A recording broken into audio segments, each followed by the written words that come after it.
ya, seperti itu. Jadi berdasarkan hasil kebutuhan, produk ini diminati oleh konsumen. Nah, berapa persen misalkan seperti itu, bisa juga ditambahkan grafiknya, ya. Oke.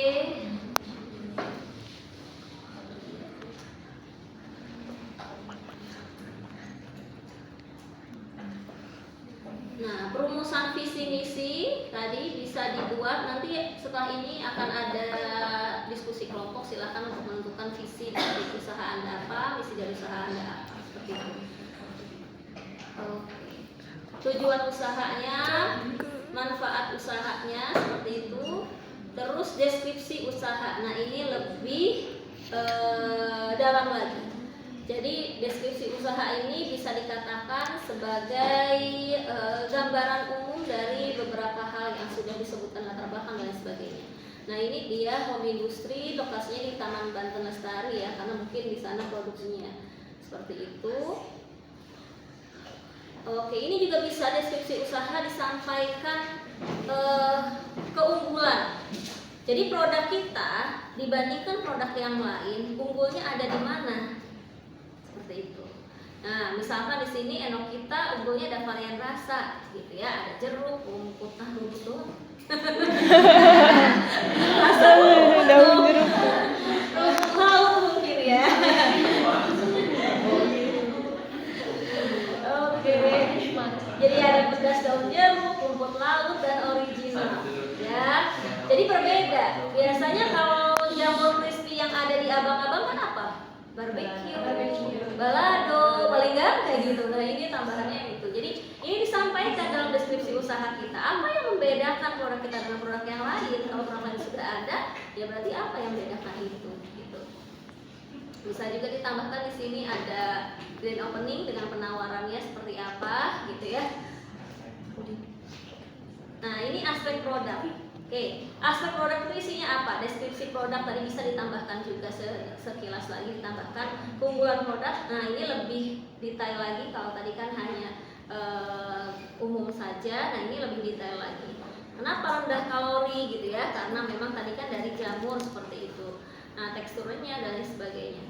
Formulasi dan bahan ini sebenarnya pengembangan dari masing-masing kelompok ya.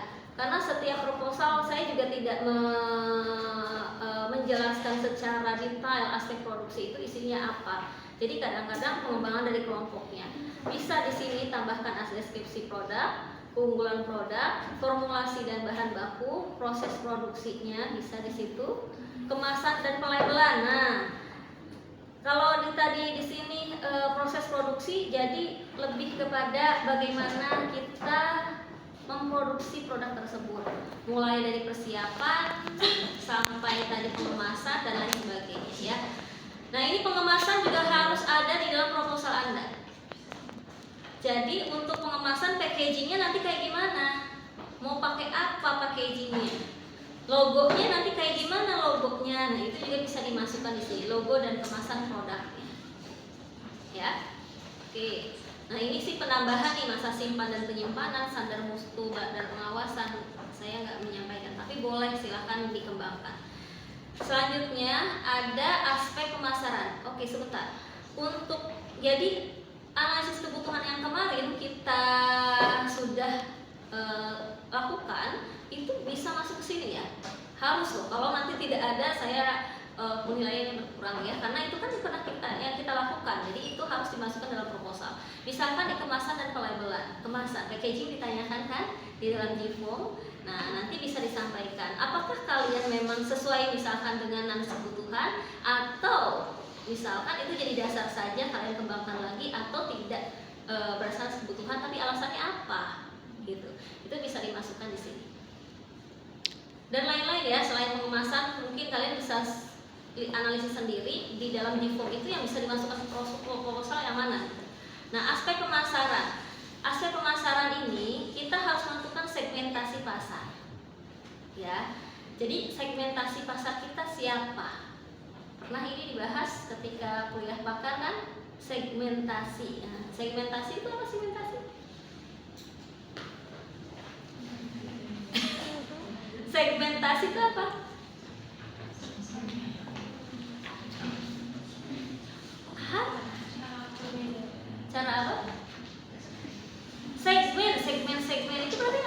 Bagian-bagian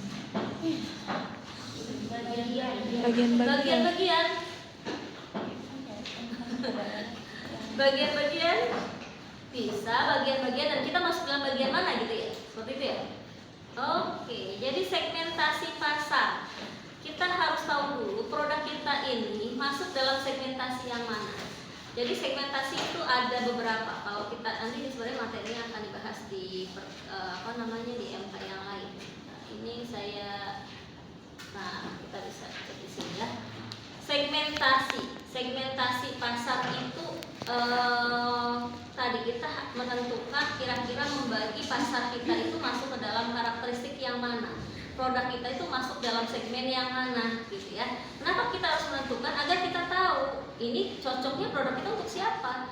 Misalkan kita produknya makanan ringan, permen misalkan permen herbal, tapi kita mau kasih ke bukan permen herbal deh, permen apa ya, permen deh. Nah, kira-kira permen itu cocoknya untuk siapa? Anak-anak, selain anak-anak, remaja gitu ya. Tapi ternyata kita masuk ke segmentasi yang salah, masuk juga misalkan ke orang tua gitu, ke dewasa, mereka jarang, kecuali memang permennya herbal gitu, maka itu disukai oleh yang dewasa atau orang tua juga gitu ya. Jadi kita harus tahu segmentasi pasar kita. Segmentasi itu ada berbagai macam jenis. Ada segmentasi demografis, geografis, firmografis, perilaku, dan psikografis. Kalau demografis itu berdasarkan usia, jenis kelamin.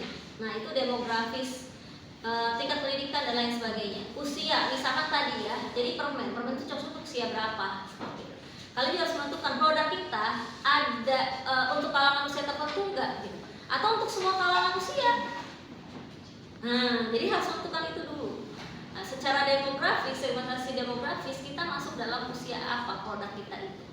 Apakah untuk semua kalangan usia atau hanya usia tertentu? Jenis kelamin, contohnya gini, ada produk-produk yang untuk jenis kelamin tertentu, ya kan? Apa contohnya? Pembalut. Kiranti, oke, baik. Kiranti ya, Kiranti itu untuk minuman nyeri haid ya. Nah, bisa untuk laki-laki enggak gitu. Jadi maksudnya ini segmentasi demografisnya juga harus diperhatikan. Jadi minuman itu untuk jenis kelamin tertentu. Atau misalkan ada juga kalau yang minuman laki-laki apa ya? Extra jos. Extra jos kayaknya perempuan juga kan ada di sini ya.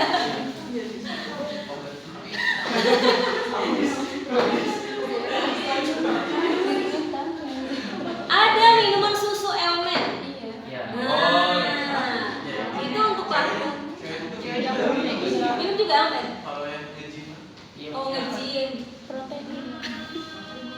Tapi kalau misalkan kalau minuman yang perempuannya biasanya yang lebih kepada untuk langsing itu gitu.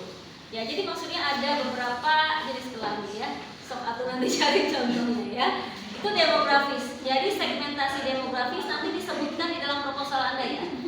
Jadi produk kita secara demografis, segmentasi demografis itu masuk ke dalam usia tertentu kah atau semua kalangan usia. Ya, jenis kelamin juga sama bisa disebutkan. Segmentasi geografis. Geografis itu lebih kepada wilayah, negara, kota, iklim dan lain sebagainya. Contohnya segmentasi geografis adalah produk sampo itu beda-beda. Ada sampo yang untuk lepek